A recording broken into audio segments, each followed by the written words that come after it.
Day one in the dramatic trial between Prince Harry and the Daily Mail exploded. Yes, he's coming for these two women, Katie Nichols and Rebecca English, arguably the most famous royal correspondents in the world, accusing them of breaking the law. But he also turned up looking like a broken man, looking 20 years older, and I'm not just talking about the fact that he's losing his hair. Watch. This case was going to be settled. It would have happened on the steps of court this morning. Prince Harry's behaviour has become increasingly reminiscent of a rebellious teenager throwing a tantrum. He refuses to listen to reason, especially when his father, King Charles, has made it abundantly clear that his demands will not be met. Reports have surfaced, revealing a stunning ultimatum from the Duke of Sussex. He has reportedly promised to stop pursuing legal action against the UK press, but only if he's allowed to return to royal duties. He calls it a concession, but the palace sees it as blackmail. Welcome to Legacy's Edge, where we'll break down Harry's so-called olive branch and the shocking developments that threaten to unravel everything. Harry believes he's offering peace, but inside the palace, King Charles isn't seeing a potential treaty. He's seeing a potential disaster. New reports from the High Court have devastated Harry's plan. His own legal team, the very force he created to battle the tabloids, is now accused of dishonesty, fraud and conspiracy. We're talking about forged documents, witness intimidation, and connections to convicted criminals. Despite this, Harry seems determined to negotiate his way back into the royal fold. Strongly think that's what's going to happen. And honestly, what is the point of any of this? Because the media doesn't really have to do this anymore. Celebrities share more about themselves on social media now than the media could ever figure out. So, and who has violated Harry's privacy more? Is it the person who shared, the palace official who shared a little bit about the memory of his mother, or Harry telling us that he had to rub cream on his penis before his brother's wedding because it was frostbitten? So what we're seeing isn't a negotiation between statesmen, it's a man-child's desperate plea for attention. Royal commentators have compared his actions to those of an immature teenager. Harry has reportedly not given up on his fantasy of being half in, half out of the royal family. This week, his camp attempted to float the idea that Harry would return to assist with royal duties, while his father and sister-in-law recover from their respective health crises. Friends of Harry have leaked that, despite living in California, he secretly longs for the structure, the hierarchy, and the status that royal life provided. He misses the royal salute, the VIP lanes, and the sense of importance he once had. However, his request has set off alarms within the palace. They know that the royal reserve model is a dangerous idea. It would create a royal who still seeks out commercial deals with Netflix while still representing the crown. The late Queen Elizabeth II made it clear during the Sandringham Summit that royal life is an all or nothing deal. Either you're in or you're out. Harry refuses to accept this. He's not hearing that his father's position is firm, and the biggest hurdle isn't the king, it's Prince William. Absolutely fundamentally agree with you that this case is ludicrous. It is about personal revenge. He wants newspapers to be shut down. They're already dying. It's going to happen anyway, Harry. And he wants journalists who he dislikes to go to jail. The problem is, though, Brittany, that doesn't actually matter if Rebecca English and Katie Nichols did break the law. Now, I said out right from the start here that I feel incredibly confident talking about all of this. I mean, there is Rebecca English, by the way, with Prince Harry. I mean, they had a close relationship in the past. They knew each other. Sources close to the Prince of Wales have suggested that the very thought of Harry returning is laughable. William views this half-in, half-out idea not as help, but as a toxic presence he doesn't want near his family. At the core, Harry's idea of returning isn't born out of goodwill.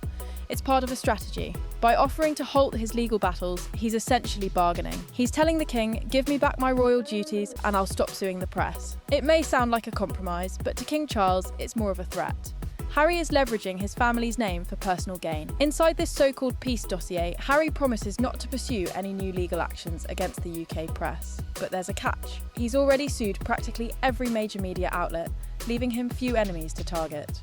His ceasefire is meaningless because the damage has already been done. Harry has already alienated the press, and the monarchy now faces the consequences. We are going to provide the coverage of this trial that you cannot get from the mainstream media, you cannot get from the Royal Rota, because they are complicit, Brittany. They're totally complicit. Of course, they're not going to cover it fairly. Their star journalists are on the line here. But firstly, do you still believe that after the first day's evidence, that this is going to go very badly for Prince Harry because, of course, David Sherborne, his slippery, slimy lawyer, made a very strong case.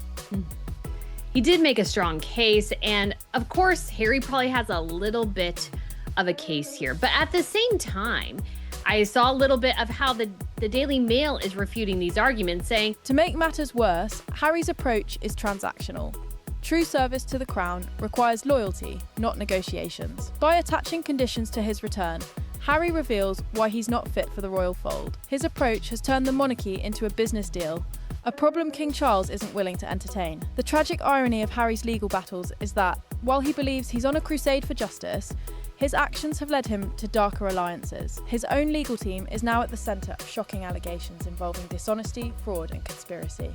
One of the key figures in his case, a private investigator named Gavin Burrows, claims that his signature on a witness statement was forged. He also alleges that he was threatened and intimidated. The situation has escalated to a point where Burrows has expressed fears for his safety and wishes to testify remotely from a hidden location. To add fuel to the fire, reports reveal that Harry's legal team hired Graham Johnson, a convicted phone hacker with a notorious past. And I feel very confident when I start my coverage of this trial, Brittany, in terms of saying, yes, I work for those organisations, including The Sun, including the Mail and Mail Online, but you are going to get total honesty from me because hand on heart, I have never ever broken the law in my pursuit of a story, ever. Now, Harry accused me of doing so, Brittany, and he was wrong. And he had to withdraw the pre-action letter. It actually regarded how I revealed the story of Megxit.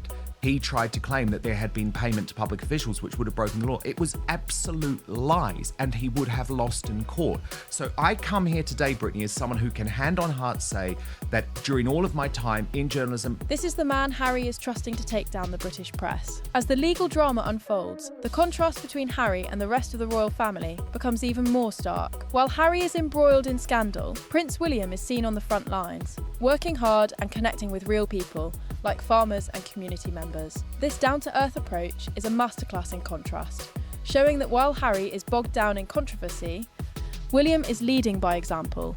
And it's not just William. Catherine, the Princess of Wales, exudes grace and elegance, embodying the true spirit of royal duty. While Harry and Meghan try to stir up drama, William and Catherine remain focused on their work, untouched by the conflict. The royal family has effectively implemented the grey rock strategy, remaining indifferent to Harry's attempts to engage them. you know what? His friends like to talk to the press. He even socialized with Katie Nicholl, invited her to a party with him. And so this whole idea that he doesn't know how any of this information got out there, it's just sort of a little ridiculous. I mean, obviously, a lot of it had to do with friends, some of the palace officers, these sorts of things. And yes, maybe he wasn't fully aware. Maybe he was a bit hungover when they told the press this, and he just doesn't remember. Either way, I don't think this is a strong case. You also have the question of, is this outside the statute of limitations, which I believe is 6 years for privacy cases? That is a big question here as well. So I think this is sort of a fool's errand. Anytime you subject yourself to being on the stand, They've shown the world that they don't need Harry, and they're moving on without him. This indifference is the ultimate punishment. Harry has become irrelevant to them. However, while the royal family remains unbothered, Harry is in deep legal trouble. His legal tactics are now backfiring, and the consequences could be far more serious than a simple lawsuit loss. If Harry's team is found to have relied on forged documents or witness intimidation, his reputation could be destroyed forever. As Harry faces potential criminal charges, the monarchy's position is becoming more untenable. As a Councillor of State, Harry holds a position of power.